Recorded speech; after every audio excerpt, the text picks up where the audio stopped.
విచ్చేసిన ధర్మవరం ముస్లిం మత పెద్దలు కానీ మరియు ఇక్కడ విచ్చేసిన ప్రతి ఒక్కరికి నా హృదయపూర్వక నమస్కారాలు, అస్సలాము అలైకుం తెలియజేసుకుంటున్నాను.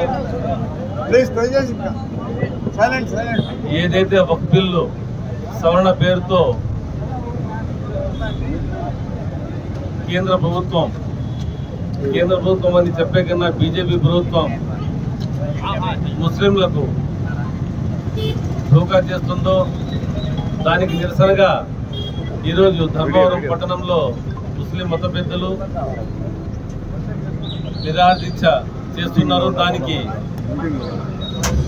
వాళ్ళకందరికీ సంఘీభావానికి తెలియజేసుకుందుకు ఇక్కడికి విచ్చేసిన ధర్మవరం మాజీ ఎమ్మెల్యే కేతిరెడ్డి వెంకటరామరెడ్డి అన్న గారికి నేను హృదయపూర్వక కృతజ్ఞతలు తెలియజేసుకుంటున్నాను. ముస్లింలకు మేము అండగా ఉంటాం, వాళ్ళకు అవుట్ రైట్ గా మేము మోహన్ రెడ్డి గారు ఎప్పుడూ చెప్తూ ఉంటారు.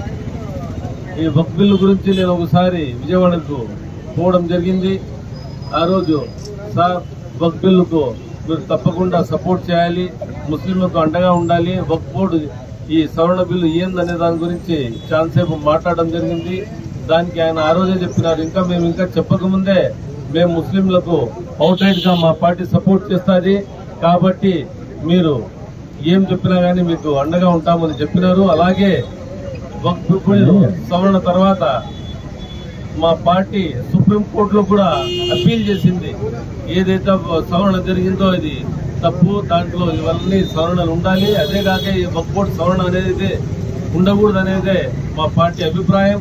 కాబట్టి వైఎస్ఆర్సీపీ పార్టీ ముస్లింలకు ప్రతి సమయంలోనూ ముందు నుంచి సపోర్ట్ గా ఉంది. ఇప్పుడు కూడా రానున్న రోజుల్లో వక్ఫ్ బిల్లే కాదు ప్రతి ఒక్క దాంట్లో కూడా సపోర్ట్ గా ఉంటుందని నేను వైఎస్ఆర్సీపీ పార్టీ తరఫున చెప్పుకుంటూ మేము కానీ కదిరిలో త్వరలోనే పెద్ద ర్యాలీ చేస్తున్నాం. అక్కడ కూడా నిరాహార దీక్ష అవసరం పడితే అమలు నిరాహార దీక్ష కూడా మేము చేస్తామని. ఎందుకంటే వక్ఫ్ బోర్డు బిల్లుకు ఇర్రెస్పెక్టివ్ ఆఫ్ పార్టీ ప్రతి ముస్లిం సోదరుడు ప్రతి పౌరుడు దీనికి ముందుకొచ్చి ఈ సవరణ పేరుతో ఏదైతే వీళ్ళు ధోకా చేస్తున్నారు, దాదాపు 8,75,000 కోట్ల రూపాయలు ఉండే భూములు కాజేయాలని, అదేగాక లిటిగేషన్ లో వేసేసి ముస్లింలకు దక్కకుండా చేయాలనే ఏదైతే దురుద్దేశంతో ఈ సవరణ పేరుతో వక్ఫ్ బిల్లు ప్రవేశపెట్టి పాస్ చేసినారో దానికి టీడీపీ పార్టీ, జనసేన, బీజేపీ పార్టీలు